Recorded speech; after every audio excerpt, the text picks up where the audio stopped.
Hello everyone! So in this video I'm going to be showing the making of this leaded light entrance set here that I've made for my client's new front door.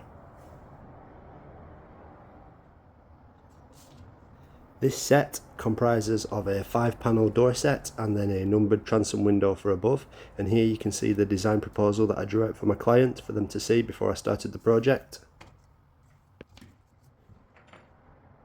Glass wise, on this project I'm using lots of English muffle colours, so they're by Wismatch, and I'm also using this blue sheet here that I'm cutting up. I'm not sure where it's come from. It's almost like a lightly hammered blue glass. I found a couple of sheets when I was clearing the workshop out, so I've inherited them off my dad. But yeah, I'm not sure where it's come from or whether its name. It did cut really nicely and I've got a few sheets of it left, so that's good. I do struggle with blues. I've got lots of dark blues and quite a few mid blues, but sort of the mid to pale blues, I don't have many options. It's a bit of a struggle sometimes to try and find some nice colours to use. But yeah, it came together really well. And for the lead came on this one, I'm using, it's all made of the same stuff. I'm using 1/4 inch round profile and then the usual 1/2 inch flat around the outside. These windows aren't being encapsulated, so I didn't need to worry about an encapsulation edge that runs around the window. It's just the 1/2 inch flat that I'd normally use on any other project. On this design I managed to squeeze in a couple of these little red mini sort of jewels, I think people call them. I've always referred to them as glass blobs, but I think the technical term is a glass jewel. I've got thousands of these things in lots of different colours, but the red tied in really nicely with the red border that runs around the window.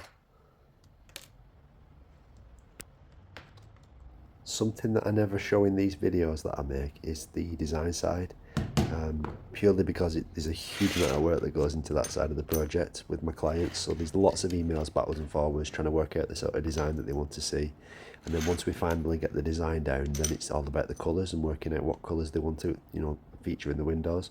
And I do have a huge amount of input into what we're going to use colour wise, but at the end of the day I just want my clients to be happy, and once I've made the windows and they go off to the forever homes, I'll never see them again.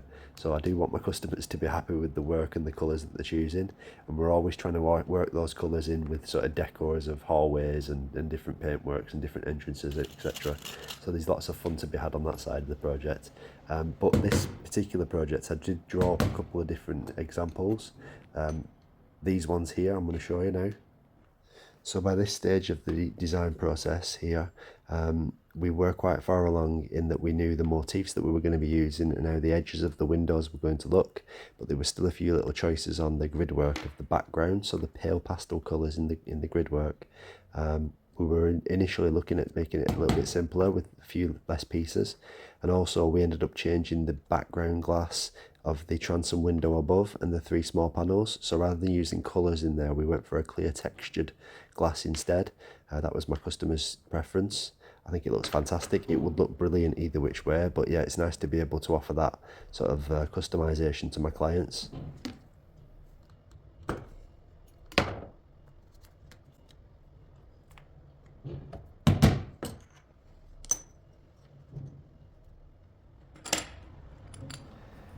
By this stage of the video, I've actually cut all the glass and leaded all the windows together, and this one on the bench is the last one to be made. Now it is ridiculously difficult to ever show the amount of work that goes into one of these projects, but we're a few minutes into the video and I've spent many days to get to this point. Yes, it's just always safe to say that the clients get really good value for money when it comes to how much work it takes, and that's just not including the cementing side of it and the cleaning off side of it, and then all the design side that I've put into it as well. So yeah, they're good fun, but there's a lot of work involved.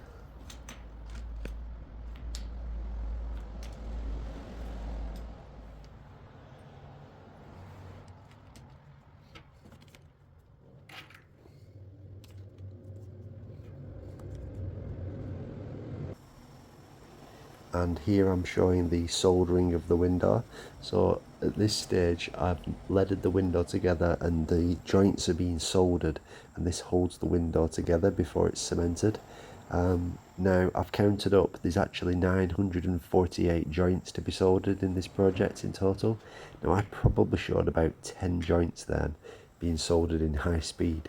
So if you imagine nearly 1,000 soldered joints, there's quite a lot of work involved in a project with this many, small pieces to be soldered together. So what I'm doing here is I'm going to cement the window. So I'm using this specialist lead light cement here, and I'm going to use a brush and I'm going to push the cement into the gap between the glass pieces and the lead came. And you do have to be very thorough when you're doing this, and this happens on both sides of the window. And once the cement sets, this is where the window gets its strength from. It's going to make the window very strong, and it also makes it weatherproof against all the elements. But you do have to be very thorough. You don't want to do a really good job at this stage. Make sure you get a really good coverage. And before I finish cementing the windows, I try to clean off as much of the excess cement as possible, which is what I'm doing here. And then the windows will rest for a few days on the bench before I come back to them. So the windows have been resting for a few days on the bench, and it's now time to start the cleaning process. And the first job is to pick off. This is what Mum used to call the picking off, and she used to use a picking off tools or a pickers. So these tools here, these are old screwdrivers that I've ground down to a fine point, and they're great for removing the bulk of the excess dried cement. And then I'll use lots of different brushes of different stiffnesses to remove the rest of the cement before giving the windows a really good polish up. And finally I apply this stuff here. This is the magic sauce. So this stuff is black grape polish or black stove polish. We used to use a brand called Zebo, but I think they stopped making it many years ago. Basically this polish, it helps remove the last bits of the cement, but it also gives the leadwork its fantastic sort of gunmetal grey polished look, this shiny finish, which just looks gorgeous. So you can see here the windows laid out on the bench, and the other ones have been cleaned up, so they look fantastic, and it's nearly finished now.